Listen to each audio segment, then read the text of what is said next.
Today I'm going to call BS on some spiritual stuff. And if you are on a spiritual journey of any sort, then listen up, stay with me here, because you may have experienced this and seen this, or you may be unaware that you have, but it's out there. And I guarantee that you have been affected by this in some way.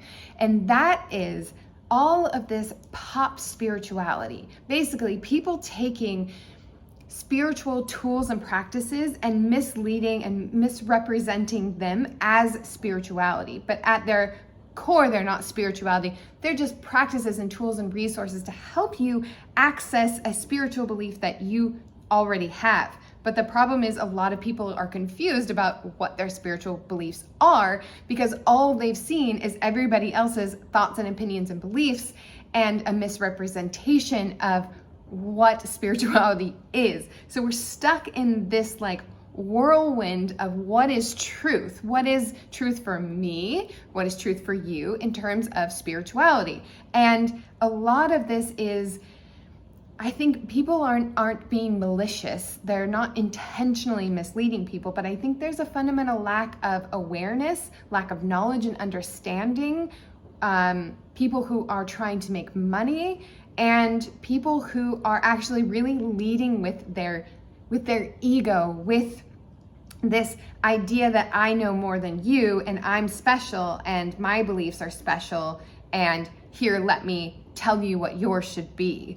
So when we break down spirituality at its core, and fortunately I have sought out teachers who really have a grounded truth about spirituality, and that to me it aligns with what I want, because all of the retreats and the events and the healers and the energy healing and the crystals and all of that can be, and the womb healing, all of that can be really seductive and fun and exciting and expansive, and you get to do it with other people so you feel like you belong and there's a sense of community and connection. All that can be wonderful with the right intention, if you have the right intention in place. But if you don't have a core understanding of your spiritual beliefs, and you also don't have an understanding that all of those things that I just named are actually just tools and resources, they aren't spirituality in and of themselves, you're gonna get really lost along the way. And I've been to Bali, I've lived in LA, I've been in the scene, and I've been in my own journey for at least the last 10 years, really purposefully and intentionally. And I don't know everything, but I'm a heck of a lot further along than I was 10 years ago, and also have led and guided other women through this process of discovering what spirituality means for you, whether you have a religion that you follow as well or not. And it's interesting because some of the most spiritual people that I've seen actually don't claim spirituality. They are good, loving, kind people who are doing good things in the world, who are pursuing meaning and fulfillment and a sense of connection beyond themselves. These are more of the characteristics of a spiritual person than some of the more spiritual people out there who actually lack this. They are not in integrity with the core of what spirituality represents. And there are 1,000,001 different ways of approaching spirituality, of believing in spirituality. But when we break it down at its core, some of the best teachers that I've had have made it so simple. And I really align with that, because at the core, what it means is, who are you in the day-to-day, in the moment-to-moment, especially when the world can be unkind, the world can be unloving. How are you showing up with meaning and purpose and love and kindness and being a good person? That is the core of spirituality. How you connect to that, how you access that, how you make that more consistent in your life is using tools, whether that's meditation, whether that's journaling, prayer. It can be circles, it can be some of these other more woo-woo popular things, crystals and that sort of thing, which can be fun and exciting and pretty and seductive and lovely and make you feel a lot.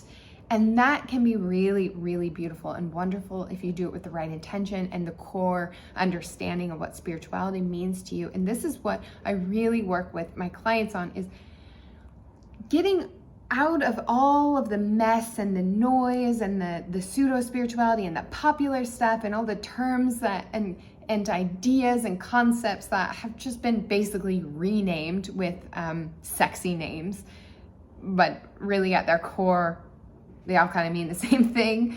But it's not marketable if you just call it a message versus a transmission or a code or a channel, just as an example. So the point is that if you don't have this core solidified belief, and mind you, that can change and evolve and grow as you change and evolve and grow, but at the core, it's all the same thing. If you don't have that, you are going to be at the effect of everyone else's very loud opinions, beliefs, and ideas, and the pressure that they may put on you to believe what they do, to be special like them. And that can get you into a really confusing place. You can get lost pretty quickly, or even kind of just abandon spirituality, or be misled into a place that you don't really want to go to, that's more difficult to get yourself out of. And all this being said, the message here is, what is your core belief in terms of being a spiritual person? How does that show up in the day-to-day, moment-to-moment basis? And where are your boundaries when it comes to other people's thoughts, opinions, and beliefs and practices and tools, so that you can stay solidified in who you are and what you believe and participate with intention, but know that, hey, this is where my beliefs stop, and I'm not going to go there with you, or I don't need to believe that, but I can experience this with my own perspective and lens for my own beliefs. And that's a lot of what spirituality is, because it's not as identifiable or clear and cut as some, let's say, religious practices can be, where there's more collective ideas about things and more of a collective way of going about these practices, where spirituality is really pretty broad in the greater sense of things. So let me know in the comments what you think, what you've experienced. Like I said, I don't know everything, but I'm a lot further along in this process, having been through it myself, having been around some of the greatest teachers, which there are many, but having followed some great teachers who are very grounded in their practices. And also I've guided other clients through this process to discover what's right for them and to get really clear onto that and feel really good about their beliefs, whether they're religious or not. I have led clients from various different religions, ethnicities, backgrounds, belief systems, and when it comes down to the core, it really is all pretty similar in terms of spirituality. So wanted to put that out there today. Let me know what you think. I'm welcome to ideas and concepts, and I'll link. I actually made, because of this, I made a really quick, easy guide that takes 22 of the most misunderstood spiritual concepts and makes them really simple for you, so that you don't get as confused by everybody else's thoughts and ideas and beliefs and words that they're putting to those, which can be pretty misleading and confusing. So that's really going to help you on on your journey of discovering what spirituality is for you and being able to practice it in the day-to-day where it really matters. So I'll link that in the notes below. So like I said, comment, let me know, share this with somebody who you think would benefit from it. And thank you for listening. Thank you for,